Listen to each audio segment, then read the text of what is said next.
Thank you, Mr. Chairman. I'd like to ask Captain Dykes, is that how you pronounce it, or either of the two spouses, have any of you been deployed? No, Congresswoman. You have not? But Sergeant Haney, you have? 3 times? So what would have been your frame of mind overseas, defending this nation in a combat situation, if your child was not in daycare or you couldn't pay for child care?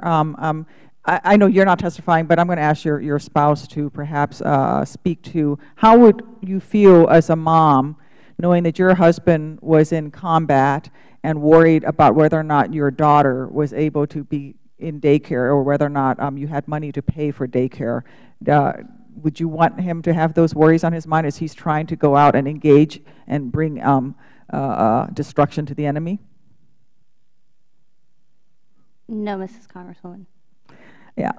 This is not just a child care issue. This is a military readiness issue. When our troops engage with the enemy, they should not be worried about whether or not their daughter is in daycare or whether or not she's sitting on a corner because she couldn't get in. And I know that, Colonel Haney, you understand this. And Mr. Bedoric, you inherited something that you're trying to fix. But I am ashamed that we have put these families in this situation. And frankly, I am astonished that we're doing this to our military men and women and their families. You know, at the very same time, the Army resisted my bill, the MOM Act, to provide military women with more than 6 weeks of maternity leave.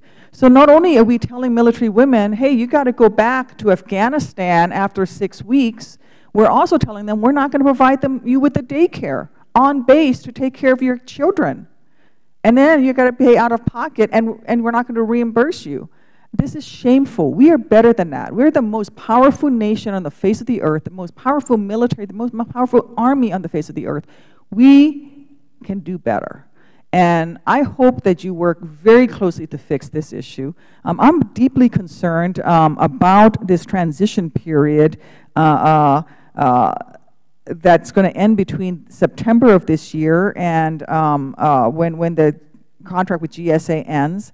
What likelihood, and either Colonel Haney or Mr. Bedoric, you can answer, you should both answer this. What is the likelihood that there will be a program administration contract in place by October 1st of 2016? I'm sorry, of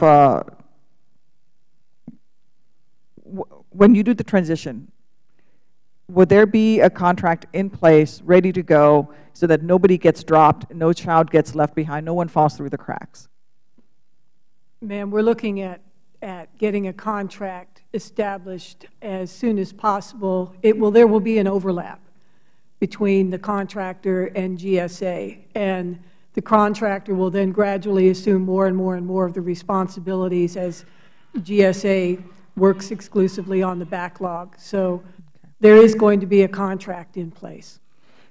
Did I hear correctly that you don't plan on going back and reimbursing the families for the money that they're out of pocket? Ma'am, what would happen is the Army Emergency Relief will give the families loans. No, not loans. Are you going to reimburse them for the money that you were supposed to pay for them, but you screwed up and didn't pay, and now they're out of pocket? Yes, they are paid the proper amount from the day that they applied and should have been paid. So the delay in processing the action will not impact the amount of money they paid. So they'll get their money back? They will. Will they get their money back with interest? I mean, you're asking for a loan from them, right? They're carrying you on their family finances. No, they would not get interest. So basically, you're screwing the soldiers. No? Would you like to give a loan? I know you inherited this, so my goal is to fix the problem so we don't have, so that everybody is paid on time. Okay, well, they're not being paid on time. Yes. So they're not being paid on time. What are you going to do to fix it, and what are we going to do to make sure that they get their money back with interest? Do I need to ask my fellow members of Congress to hold a bake sale?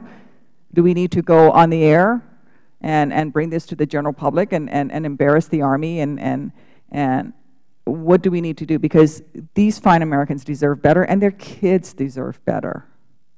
I am appalled. I'm going to stay on this. I'm sure I have friends across the aisle who will work with me on this. In fact, the MOM Act that was supposed to bring, give child care, maternity leave to military women up to 12 weeks had over 24 Republican co-sponsors.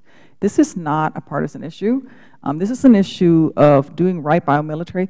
These are men and women who are willing to die for this nation, and yet we exploit them and we exploit their children, and that's not acceptable.